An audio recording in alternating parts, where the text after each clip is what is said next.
Hey everyone, how you doing today? We're actually in downtown Nashville, Tennessee, and we just came from the Country Music Hall of Fame. This is a beautiful plaza. It's called a park. It's a park. No camping. I do see some folks laying around though. I guess it's with every city. Isn't this pretty? And right here is the Country Music Hall of Fame and Museum. But they will not let me film in there. I went in. It's going to pay to go, and they won't let you film. I know Jordan the Lion was there, was it a year ago? And they let, you know, they just, as time goes on, they won't let you film. So, I'm not going to go in.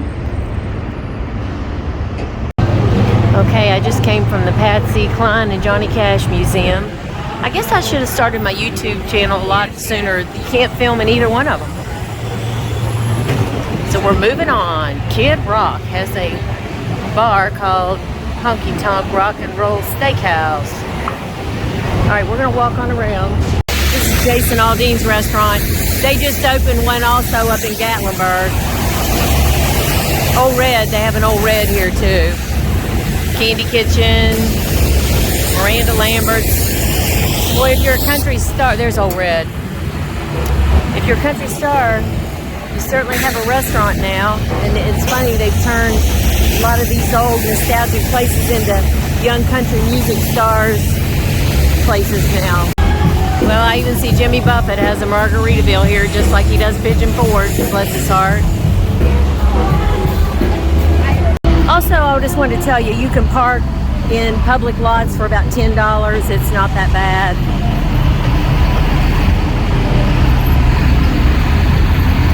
A lot of security everywhere. You do see a lot of homeless. But then there's also a lot of tourists out. You can get you a hat with some hair if you don't have any hair. Chicken.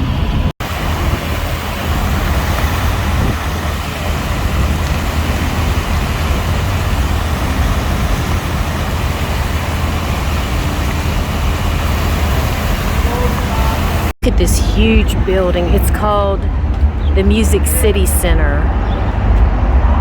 Wow.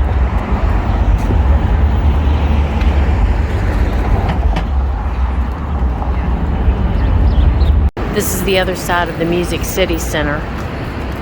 That's an unbelievable building. I think they have conventions there because today when I drove in, there were a lot of people staying at the hotels because there's a ton of hotels around here. You could tell they had their suitcases and everything. I think they also not only have music, that they have, well, it says 2,300 events, seminars and conferences from, you know, probably all around the world come here for their business conferences. Okay, we're on the corner, all the honky tonks. See the home church of country music right there. So we're gonna go over and take a look.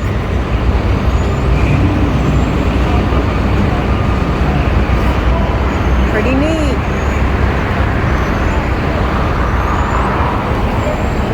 Ernest Tubbs Record Shop. I heard they closed down. We'll have to check that out.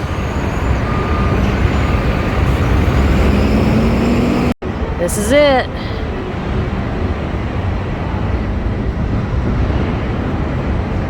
This is the Ryman. Box office entrance to the left. Let's see if they're open yet. I want to read the sign, what it says about it. This is where the home place of the Grand Ole Opry. Now, of course, it's out at Opry Mills. It's not here any longer, but they still do have performances here. It says the Union Gospel Tabernacle was built in 1892 after steamboat captain Thomas Ryman heard Reverend Sam Jones speak at the tent revival.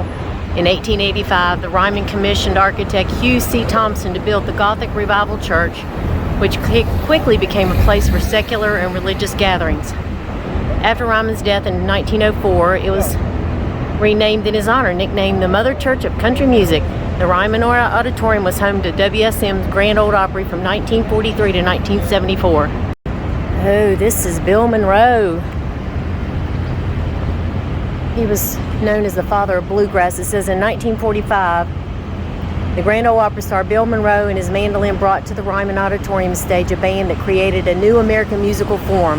The banjo style of Earl Scruggs and the guitar of Lester Flatt, the new musical genre became known as bluegrass, augmented by the fiddle of Chubby Wise and the bass of Howard Watts, also known as Cedric Rainwater. The ensemble became known as the original bluegrass band, which became the prototype for groups that followed. You remember them? Flatt and Scruggs did the theme song to the Beverly Hillbillies. Now this looks like Loretta Lynn. If you haven't seen my vlog of her original log cabin, you need to look at that. There's Loretta, and this is Charlie Pride.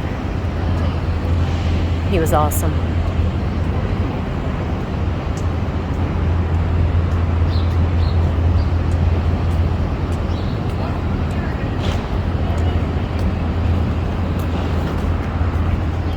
Beautiful stained glass. I was here a while back. I haven't been here in a while, so let's see what's going on. I see some more statues up here. This is Thomas Green Ryman that we just read about out front. And this looks like little Jimmy Dickens. I saw him perform on the Grand Ole Opry before. He wore all those nudie suits. Isn't he cute? Little Jimmy Dickens, 1920 to 2015.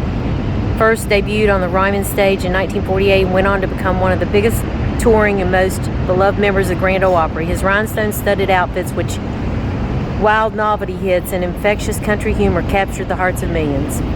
He was a member for 49 years and was one of the Opry's greatest ambassadors and mentor for a new generation of performers. His deep reverence for the Opry was best stated by the man himself: "The circle can't be unbroken."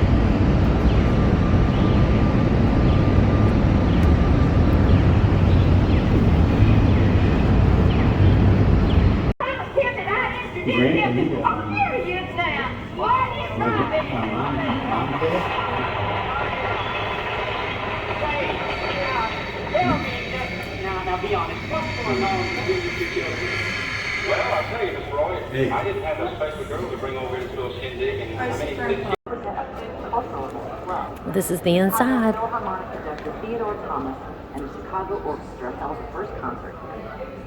Now this is Elvis Presley's coat from 1954. This is Chris Hillman's jacket. I don't know who he is. It's Eric Clapton's guitar. Some of the people that have played here, some of the people played here: Everly Brothers, Brenda Lee, Johnny Cash, Wanda Jackson, Hank Williams, Carl Perkins, Chet Atkins, Carl Smith, Dolly Parton. This is Johnny Cash's clothing. Despite being one of the most iconic country music figures, Cash's musical influences are notably diverse. This can clearly be seen in the wide variety of musicians Cash highlighted in his ABC variety shows. That's his guitar.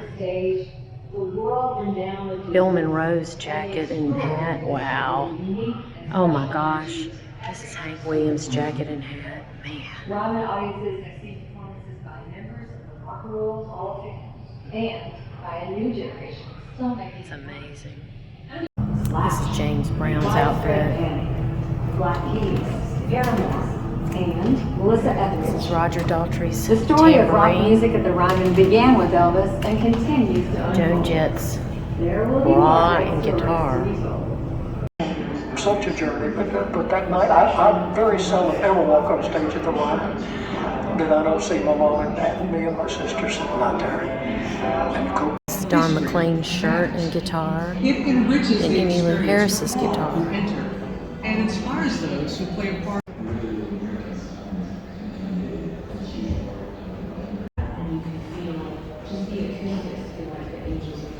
This is the hallway.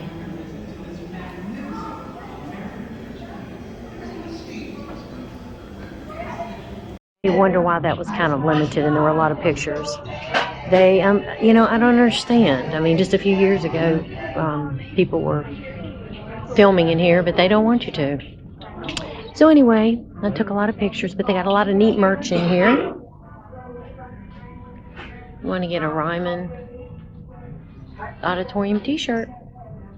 Of course, a lot of glasses and hats. That's a cool one. I like that one. This sign's on the outside as we leave, and it just talks about the different people that have played here. Sister Rosetta Tharpe, Hank Williams, B.B. King, Elvis, Bob Dylan, Aretha Franklin, Bonnie Raitt, Bruce Springsteen, Hall & Oates, Blondie, R.E.M. But I saw as we were in there that Al Jolson, Bob Hope, so many of the old stars from the 20s, 30s, 40s on had played here before it actually became the country church, you know, the first church of country music. But pretty incredible. I'd say come. It's worth it. I think it was $30 to come, but they have a guided tour and then they have a self-guided tour, but they do have a lot of people's costumes and things that I didn't stop and read because they didn't want me to do that. I did take pictures, but I hope you enjoyed it.